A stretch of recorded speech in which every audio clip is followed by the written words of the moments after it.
यह जुगाड़ हमने कलकत्ता से मंगवाया है फैक्ट्री से, मोटर और बैटरी। बाकी घर पर सब काम अपने से किए। कहानी है, मैं नेपाल जा रहा था, अब मुझे बॉर्डर पर रोक लिया गया तो मोटरसाइकिल से जा रहा था तो मोटरसाइकिल का कागज़ मांगने लगे। मेरे पास इंश्योरेंस का कागज़ नहीं था। हमसे 1600 रुपया मांग हुआ फाइन।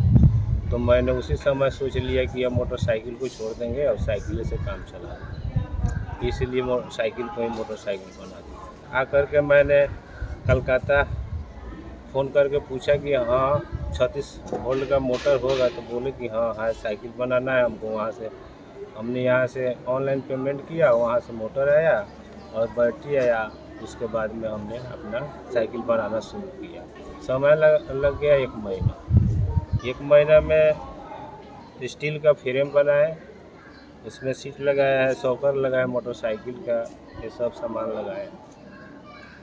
राजमोहन के जिद और तकनीक के इस्तेमाल में मुश्किल को आसान कर दिखाया और यही कारण है कि गांव में लोग उन्हें टेक्निकल और इंजीनियर जैसे उपनामों से पुकार रहे हैं। स्पेशल रिपोर्ट में फिलहाल मुझे दीजिए इजाजत। आपको यह रिपोर्ट कैसी लगी, आप अपनी प्रतिक्रिया कमेंट बॉक्स में जरूर बताएं। ताजा तरीन खबरों के लिए देखते रहिए समाचार लाइव। नमस्कार।